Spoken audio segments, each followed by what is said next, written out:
If you've got any basketballers in your class, they will love this game. And the best thing is, I'm giving it away completely free. It's called Probaballin, unlike my team, which was called Airballin. And it's all about strategic probability and making shots like this. Welcome to Think Square Stadium for the Dicebasketball Championships. In red we have Alexandra and versus yellow Team Melbourne. And let me introduce the star players. First up we have player number 1. This pip on top means they can move one space in any direction when taking the move action or dribbling the ball. So they're pretty slow, but they're pretty skillful because when they have the ball, the only people that can steal from them are numbers that are lower. And since there's numbers that aren't lower than 1, this player has to be double teamed to have the ball stolen off them.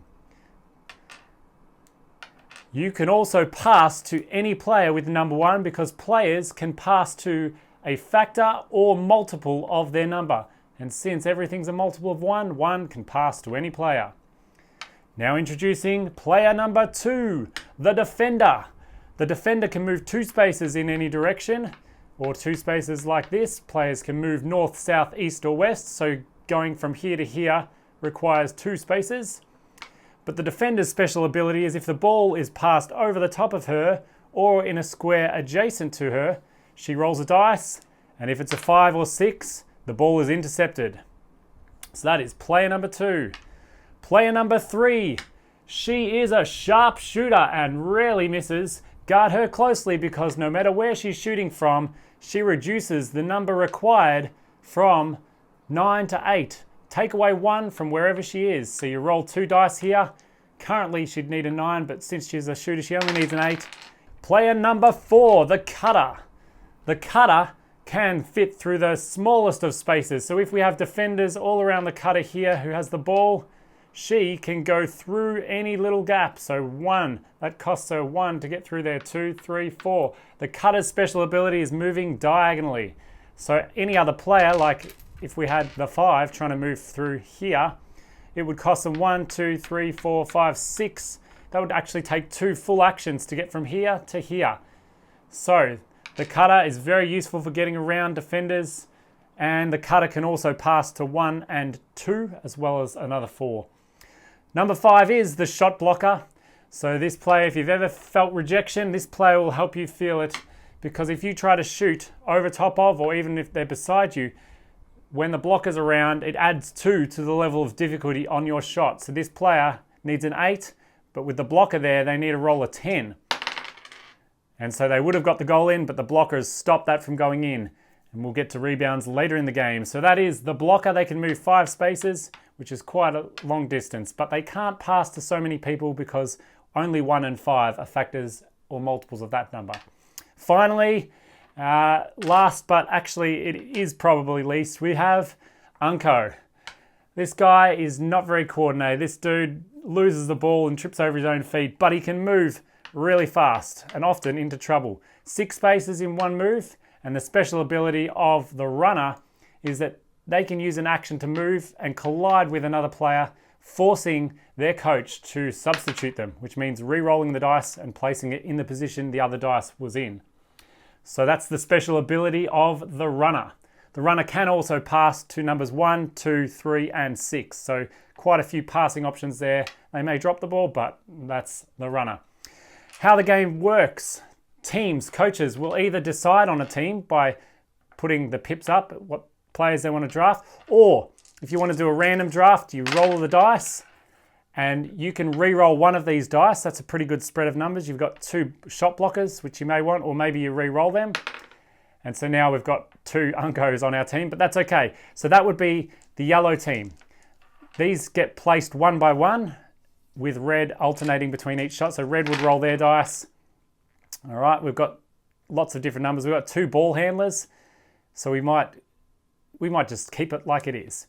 So what happens is whoever gets to place their player first, we go 1 by 1, and the last player placed will go in the middle square, and they will take possession of the jump ball when it happens. So yellow gets to position their players first, and they might start by putting a shot blocker right here. The reason for that is they can see that the coach on the other team has a three-pointer, a sharpshooter, and so they were going to probably put them there because this only requires a 6 for 3 points. So now they're going to probably put them there. In red will be going this way. Yellow is going this way. All right, yellow's turn to place. We might put a 6 here to do a bit of defense, but also for passing. When a player passes the ball, it travels 5 spaces, 1, 2, 3, 4, 5, and that's measured in the same way that movement is. So to pass here requires 1, 2, 3, 4. So you can pass there, you can even pass there with a 5. So the last number placed has to go in the middle. And so the 6 goes there and gets possession of the ball. Now I forgot to mention before, the 6, wherever they're shooting from, you have to add 1 to that difficulty number. On your turn, you get 3 actions.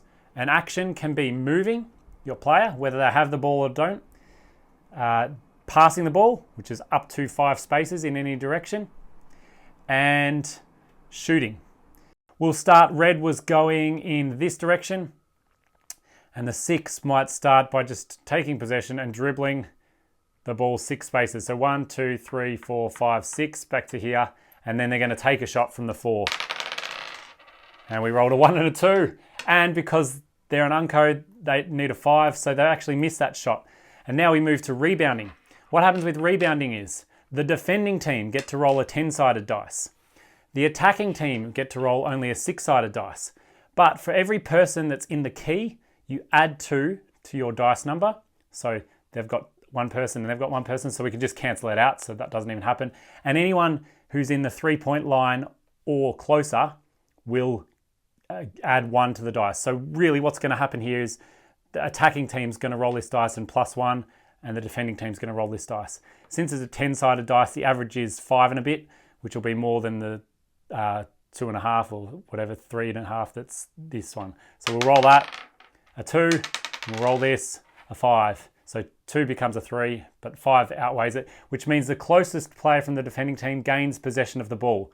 If this number was a 6, the attackers would get the ball back and they'd get another 3 actions. But as it is, yellow's got the ball and now they've got to make their move.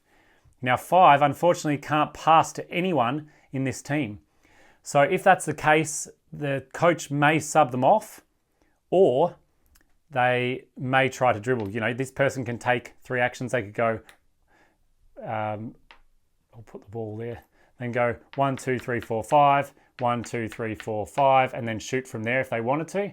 We might just try that.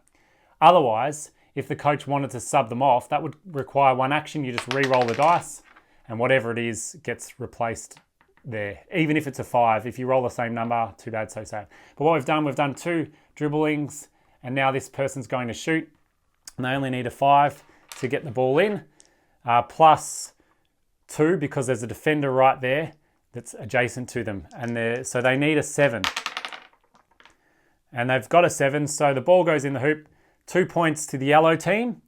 After the ball's gone in the hoop, a player can choose any of their team members to come to the baseline and take the pass in.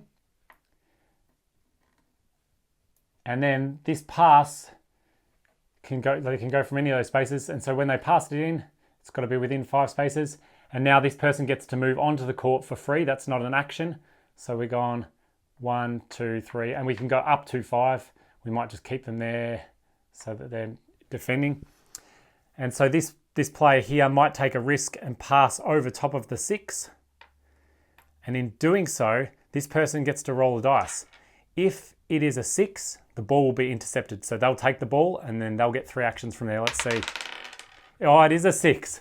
So that person takes the ball and red's actions are over, and now yellow team gets 3 actions to try to score again.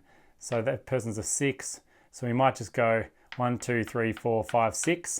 And then we're going to take a risk. We're going to shoot. It's a 7, but it's now an 8 because we're shooting with our unco.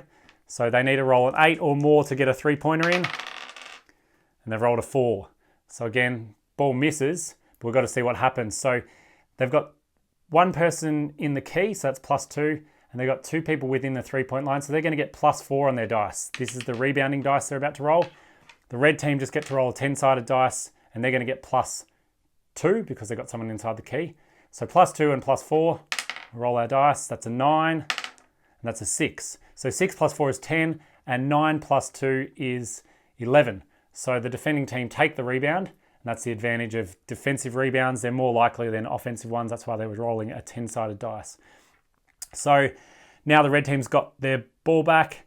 They're going to have their 3 actions. So let's move 1, 2, 3. I'm going to pass the ball here because 5 can't pass to the 3 because it's not a factor or multiple. And then the 1 is going to pass to the 3. And now we've got our person who's unguarded who needs to roll a 7 or more to get a 3-pointer in. So there's a very good chance that that's going to happen. More than 50-50, I'd say. We got 6 of 6, 12. That would have got them in a shot from anywhere. 12 gets you a shot in from half court. You obviously can't shoot from here over there because that 9 doesn't really apply. If the shot gets easier the further away you get. Anyway, so this is more than a 7. So the ball goes in. Red get 3 points added to their total, and yellow have to bring someone up here to take the pass in. And then they'll take their 3 actions.